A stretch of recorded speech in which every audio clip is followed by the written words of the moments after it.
Karibu sana mfuatiliaji wa The Gossip Table na mtazamaji wa 69 Media TZ. Tayari tuko hapa kuhakikisha kwamba tunakujuza yale ambayo uyafahamu yanayoendelea huko mitandaoni. Mambo ni mengi, muda mchache. Unakuwa nami Sami Baby. Yo, mimi naitwa Ching the baddest, ndimu mtu mbaya. Karibu sana kwenye The Gossip Table. Of course, mambo ni mengi sana, muda ni mchache na tuko live na maisha. Katika kitu ambacho tumepanga kukizungumza ama kukuletea wewe ambaye ulikuwa ufahamu, Martha tunamfahamu ni mmoja kati ya huyu pia ni mwandishi wa habari mwenzetu, mtangazaji. Amezungumza vitu vingi sana kwenye interview aliyofanya na waandishi wa habari, lakini kitu ambacho tumeona leo tuzungumze hapa kwenye The Gossip Table ni kuhusiana na listi aliyotoa ya wasanii ambao wanaomba. Kumbe omba sio wastara peke yake tu jamani. Ndio. Kuna wasanii wengine, tena wasanii wakubwa, anasema hao nao pia ni omba. Na moja kati ya wasanii ambao ameweza kuwataja kwamba wao pia ni omba, yani akimaanisha kwamba pesa hazitoshi jamani. Unajua unaweza kuwa una pesa lakini bado hazitoshi. Ndio maana hata matajiri wakubwa kina Bakresa, kina Mo bado wanaendelea kubuni miradi mipya ili tu kuongeza pesa. Kwa hivyo hakuna mtu ambaye amewahi kuridhika na pesa. Unaambiwa kati ya wasanii wote nambari moja wa kuomba ila Martha eti ni Diamond Platnumz. Nicheke utafikiri mazuri. Martha alitoa orodha ya wasanii ambao ni omba. Wa kwanza Diamond Platnumz, wa pili akamtaja Harmonize, wa tatu akamtaja Mario, wa nne akamtaja Baba Levo, na wa tano akasema kidogo anasogea Alikiba. Yumo na yeye katika wasanii wanaomba. Kwa hiyo kumbe kuna watu hao ambao wanaopioga wanaenda wanawaomba. Bwana, sio unataka kufanya promotion labda. Naomba na wenyewe pia wana bagaini. Martha ametaja hiyo orodha na amesema hata kwa Diamond Platinum kuna gari pale ambalo liko pale sijui Rolls Royce kama hivyo ambalo nasemekana sio lake. Kwa mujibu wa Martha the way alivyozungumza. Niruhusu nicheke. Kumbe watu wanatamba. Sasa ndio hiyo sasa mjue sio kile unachokiona kwenye mitandao ya kijamii ikawa ni kweli. Sasa hiyo kitu inasemekana. Inasemekana tuna ushahidi. Na Martha yeye ana ushahidi kwa sababu yeye amewataja wasanii omba. Na yeye pia yumo katika watu omba na yeye kwa sababu alijimeshe. Umeelewa? Alijiweka kwamba hata na mimi pia ni omba. Pia akaja akataja hata ile jengo la WCB Wasafi. Diamond share yake ndogo sana kuliko. Kuna kipindi ilisikika kulikuwa kuna mtafaruku kidogo wa ulipaji kodi pale. Pale kuna kipindi paka wakataka sio kupokonywa ile sehemu. Nilisikiaga pia japo sikuwa na uhakika kwamba kodi walikuwa nasumbua kulipa. Yaani ukiacha kwenye swala la kodi. Yaani ile jengo zima kwa mujibu wa Martha the way alivyozungumza. Anasema kwamba Diamond asilimia zake ni chache. Jengo pamoja na miundombinu iliyoko ndani. Kila kitu sindo media kwa ujumla. Media kumbe na wafanyakazi humo. Yani kwamba jengo lote lile la WCB Wasafi. Umeelewa? Kwa maana ile ni media in general kwamba yote. Kwa kuna watu wameingia Diamond asilimia zake ni chache. Kuna watu wameingia ubia. Sio biashara hiyo. Watu wameingia ubia. Mimi kajua peke yake. Ndio kama walivyozungumzia ile media ya Alikiba akasema kuna mtu kaingia naye ubia. Mfano kama Alikiba pia watu wanasema yeye pale Alikiba yupo kama ni CEO, si ndio?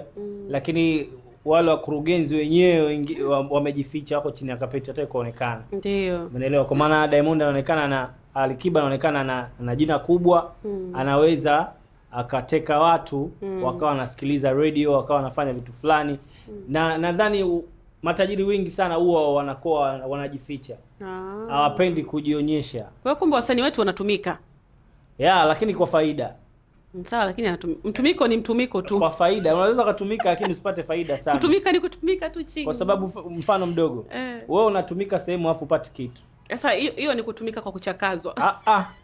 Huo ni mtumiko mchakazo. Hakuna. Yaani unatumika upati kitu, kwamba unachakazwa utumiki. Maana yake wewe una kitu upati faida. Ndio unachakazwa. Hauna faida. Hauna faida ndio mchakazo. Sasa ndo maana yangu kama upati faida, uwezi ukakaa sehemu ambayo ukaona mimi hapa utajiona kabisa unajishusha. Kwa hiyo unapotumika kwenye sehemu ambayo unapata faida Sami. Mimi ndati kwamba hata maisha yako yanabadilika. si unatumika. Hebu mtumiko lelelele. Wa faida.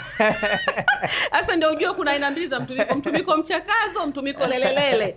Kwa hiyo wenyewe Alikiba na Diamond wanatumika kilelelele, yani mtumiko wa faida, yani lelelele.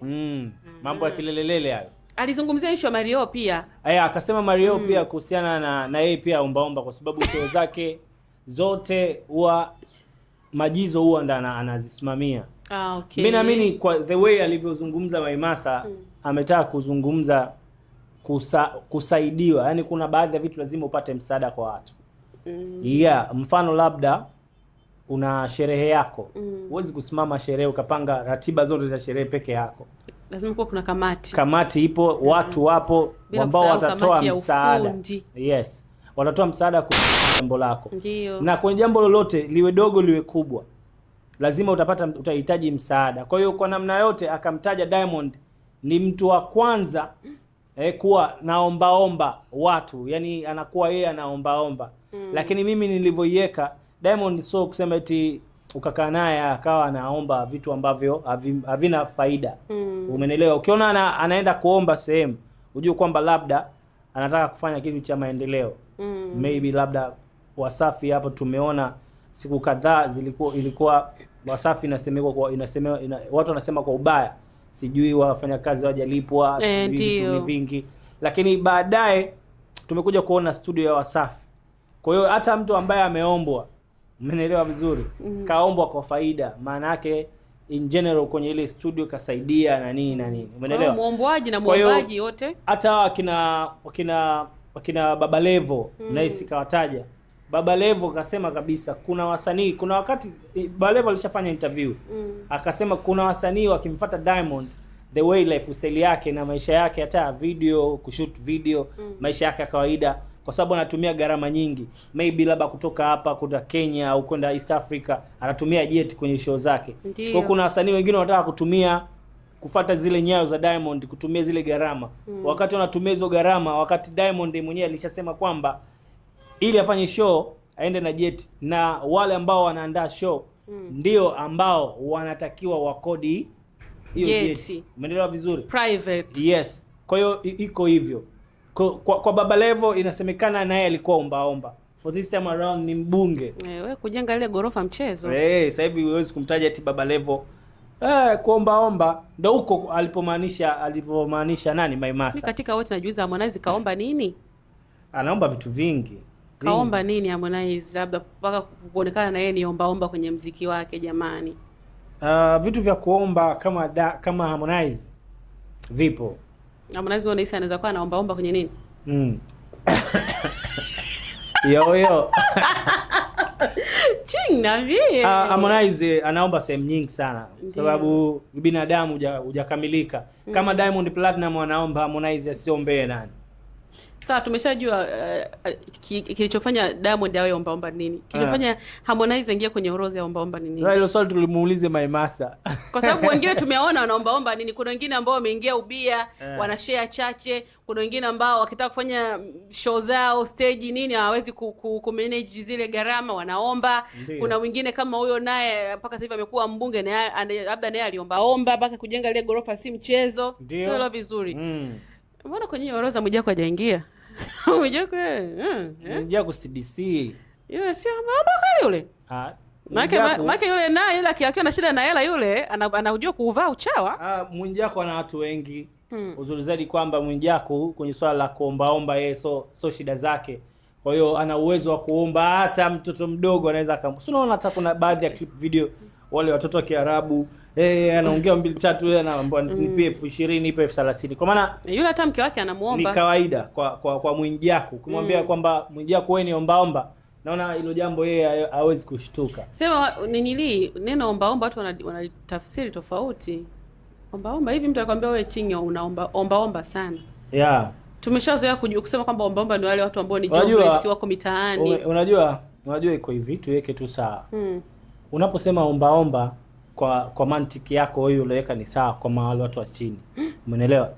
Na ukija kwa watu kama akina Diamond, Harmonize, Mario, Baba Levo pamoja na Alikiba, huwezi kuwataja kwamba hawa ni ombaomba. Si umeelewa vizuri? Yani ndio maana nikatoa hapa baadhi ya picha jinsi inavyoonekana.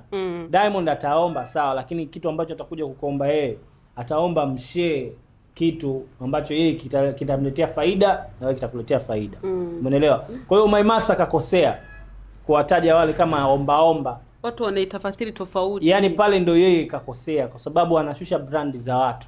Umeelewa? Okay. Yaani mimi kwamba Sami nimemuona pale anaomba kwenye magari. Umeelewa?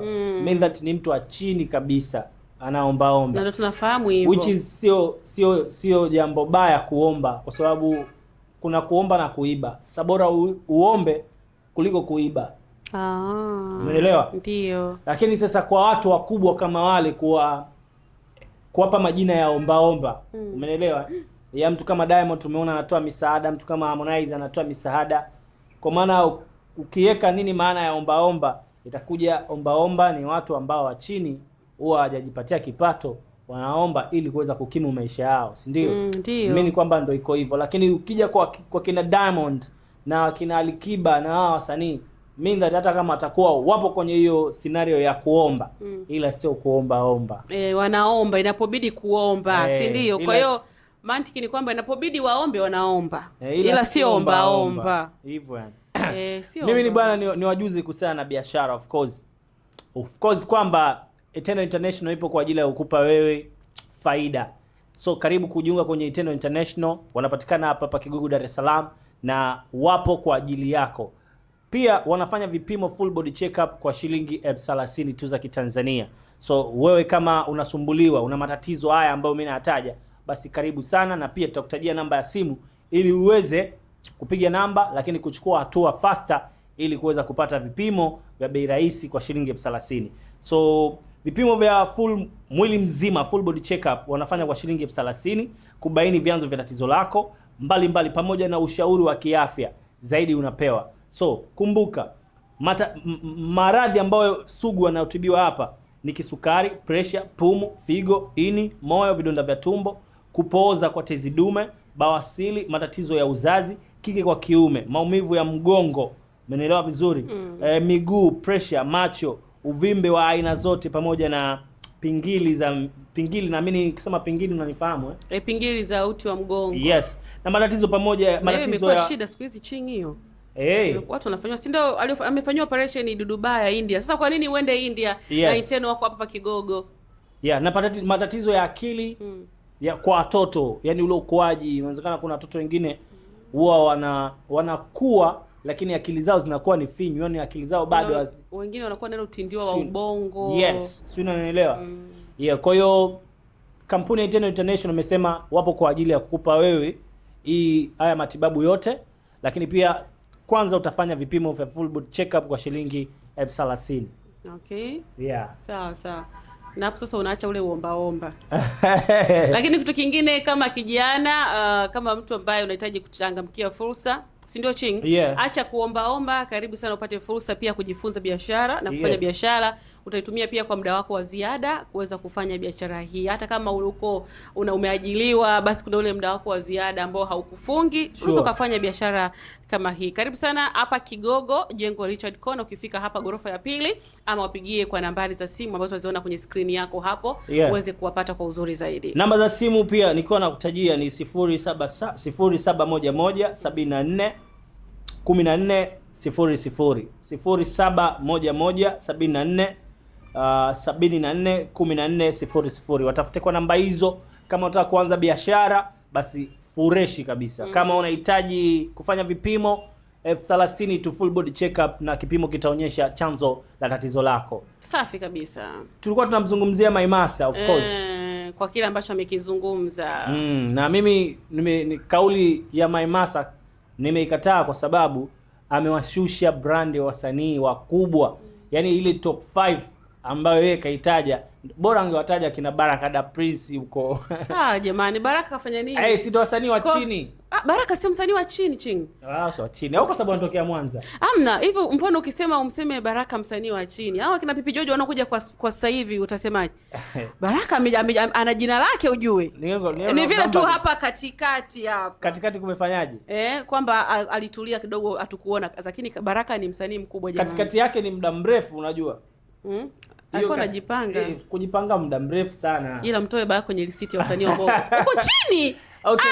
Eti hata wewe ndugu cameraman unakubali Baraka ni msanii ambaye yuko chini kimuziki. Unajua huyu anatokea Mwanza. Mtaja hata Halima, Halima. Unajua huyu anatokea Mwanza. Mtaja kina Halima. Nilipomtaja hapa Baraka imekuwa competition kubwa sana. Amna, mimi hapa sijaweka ule Mwanza kwa sababu ni ndugu yangu amna. Yaani nimeangalia ile kazi zake. Kazi alizofanya mwaka gani? Na bado zinaishi. Naomba nisikilize. Tutabishana paka bado zinaishi. Hata tukimwachia mtazamaji atupe maoni yake. Ni kweli Baraka bado ni underground? Naomba nisikilize niweke sawa. Hiyo underground. Nitampiga mtu, nitamshtua hivi kwenye nikushike bega sasa hivi hapa. Nikupoteze. Nishike bega. Mambo haya tuyataki bwana. Na hivi hauna pini hapo. Watu wa Mwanza wana balaa zito sana. Ndio, maana yangu kwamba ni msanii ambaye amepotea kwenye game kwa muda mrefu sana. Umeelewa? Na ukiwaeka wasanii 5 katika wasanii 10 huwezi kumweka Baraka da Prince kama amefanya vizuri 2025 2026. Labda tuzungumze miaka 2024 2025. Kushuka kule. Hapo ni miaka mingi, sio umeelewa? Na maana yake anaachia ngoma of course, lakini haziendi. Na hata kama zinaenda hazifiki. Ndio kumtaja hata ndugu yako Aslay umtaje Baraka da Prince. Aslay Okay. Aslay tumeona Aslay ameachia ngoma mpya by the way. Ngoma kali sana. Lakini Aslay anaonekana hata kwenye chat, hata kuzungumziwa, hata anazungumziwa tofauti lakini still bado yupo. Mbona Baraka anazungumziwa? Tumeama kwenye mada jamani. Tumetoka. Turudi kwenye mada nyingine. Tutaifanya kwenye recap. Naomba tufanye recap muda mwingine. Sawa, tumezungumza hayo lakini kwa hivi sasa nafasi ni yako kuandika maoni yako kuhusiana na kile ambacho Maimartha kakizungumza, kutaja list ya wasanii ambao wanaombaomba: Diamond, Harmonize, Mario, Alikiba pamoja na Baba Levo. Je, ni sahihi neno ambalo ametumia Maimartha kusema kwamba ni omba ama wao pia inapofikia hatua kama binadamu lazima waombe? Maoni yako ni yapi? Drop comment yako hapo chini, lakini kubwa zaidi subscribe, bonyeza alama ya kengele upate update na notification zetu zote. Una like, una share, unakuwa umetisha vibaya mno. Kule Instagram kama kawaida unatupata kwa jina la 69 Media TZ. Na tuko live pale na uzuri zaidi pia Instagram ukiingia pale utakutana na fursa ya biashara ya Eternal International na utakutana na vitu vingi sana. Namba za simu ziko pale, inakuwa ni vizuri vyema kabisa. Lakini pia Facebook kama kawaida tunapatikana kwa jina la 69 Media TZ na inakuwa ubabe ubabani. Lakini pia la mwisho la kukwambia wewe ambaye haujapima, hujacheki afya yako, fanya hii haraka sana kwa sababu chanzo la tatizo lako enda kuligundua kupitia Eternal International. So kama una rafiki yako, una jirani yako, una ndugu yako hajafanya vipimo, so karibu sana Eternal International, na uzuri zaidi vipimo vinaonyesha chanzo la tatizo lako. Unataka nini tena? Tukupe nini tena kingine? Gunia la chao ongeeke nalo. Basi tuna sign out wakati huu hapa. Till next time. Bye.